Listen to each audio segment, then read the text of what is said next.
Hello అండి. అందరికీ అనుకోని ప్రేమ కథకు స్వాగతం. ఈ కథను పూర్తిగా వినిన తర్వాత మీకు నచ్చినట్లయితే తప్పకుండా లైక్ చేయండి. అదేవిధంగా కథ ఎలా ఉంది అనేది కామెంట్ సెక్షన్లో తెలియచేయడం మాత్రం మర్చిపోవద్దు. ఈ కథకు సంబంధించిన మిగిలిన అన్ని పార్ట్స్ కూడా మన ఛానల్లో ప్లేలిస్ట్లో సేవ్ చేయబడి ఉన్నాయండి. ఒకవేళ మీకు ఇంట్రెస్ట్ అయితే కనుక వెళ్ళి చెక్ చేయొచ్చు. మరిక కథలోకి వెళ్దాం. ఛాయ ఆఫీసు నుండి బయటకు వచ్చి ఆటో ఎక్కి ఇంటికి బయలుదేరుతుంది. దారి మధ్యలో ఆఫీస్ అంతా బాగానే ఉంది. రఘు సార్ అయితే చాలా మంచివారిలానే ఉన్నారు. మా సీఈఓ రఘు సార్ ఫ్రెండ్ అనే అంటున్నారు. కాబట్టి సీఈఓ సార్ కూడా బహుశా మంచివారే అయ్యుంటారు అంటూ తన మనసులో ఆలోచించుకుంటుంది.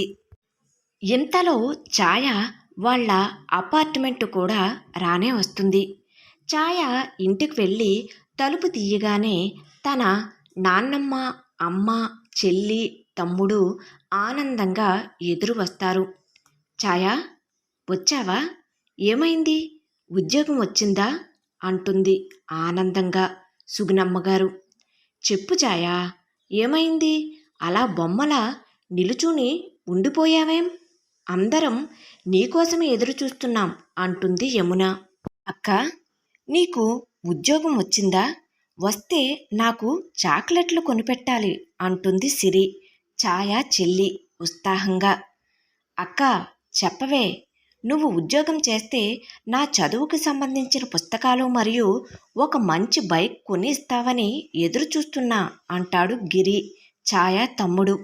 అబ్బబ్బా, ఇప్పుడే కదా వచ్చాను, కనీసం కాళ్ళైనా కడుక్కోనివ్వండి. ఒకరి తర్వాత ఒకరు ఆగకుండా ప్రశ్నలు వేస్తున్నారు అంటూ చేతిలో ఉన్న తన సర్టిఫికెట్స్ ఫైలును మరియు చేతికి తగిలించుకుని ఉన్న హ్యాండ్ బ్యాగ్ను సుగుణమ్మగారి చేతిలో పెడుతూ తిన్నగా ట్యాప్ దగ్గరకు వెళ్తుంది ఛాయ. నలుగురు ఛాయ నుండి వచ్చే సమాధానం కోసం ఆసక్తిగా ఎదురు చూస్తూ ఉన్నారు అక్కడే నిలుచుని. ఛాయ శుభ్రంగా ఫేస్ వాష్ చేసుకుని వచ్చి నవ్వుతూ, అవును నాన్నమ్మ, అమ్మ, చెల్లి, తమ్ముడు, నాకు ఉద్యోగం వచ్చిందో అంటూ చెబుతుంది. వాళ్ళని ఇక వెయిట్ చేయించటం ఇష్టం లేక. ఓ, చాలా సంతోషం అంటూ అందరూ చప్పట్లు కొడుతూ ఛాయాని కౌగిలించుకుంటారు. సుగుణమ్మగారు కళ్ళల్లో నీళ్లతో, దేవుని దయవల్ల నా మనవరాలకి మంచి ఉద్యోగం వచ్చింది. ఇక ఈ కుటుంబ కష్టాలు కొంతవరకు గట్టెక్కినట్లే అనుకుంటుంది.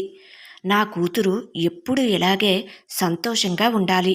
నీ కష్టానికి ఫలితం దక్కింది అని ఆనందపడుతుంది యమున. ఛాయ కొనిచ్చే చాక్లెట్లను గుర్తు చేసుకుంటూ, అక్క, నాకు చాక్లెట్లు ఎప్పుడు కొనిస్తావు అంటుంది సిరి.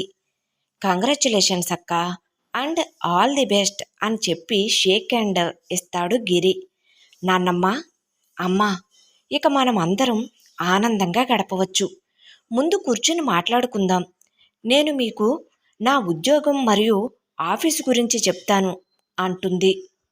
అందరూ ఆమె వెనకనే వెళ్తారు. హమ్మయ్యా అని ఛాయ సోఫాలో కూర్చుని ఆఫీసులో ఉన్న రఘు సార్ గురించి, తన పని గురించి, శాలరీ గురించి చెబుతుంది.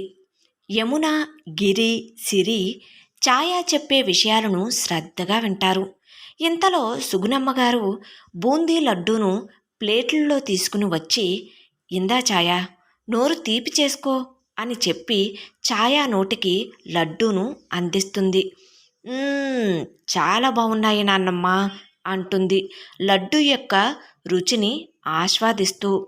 నువ్వు ఉద్యోగం సాధిస్తావని నాకు ముందే తెలుసు, అందుకే తయారు చేసి ఉంచాం, నేను మీ అమ్మ కలిసి అని సంతోషంగా చెబుతుంది ఆమె.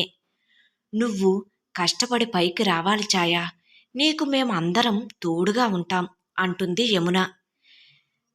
నిద్రపోయే ముందు బుక్ చదివే అలవాటు ఉన్న ఛాయ ఆ రోజు దృష్టి బుక్ మీదకు వెళ్ళటం లేదు.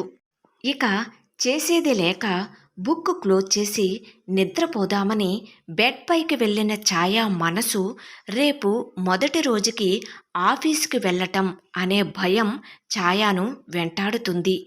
ఛాయకి నిద్ర పట్టటం లేదు.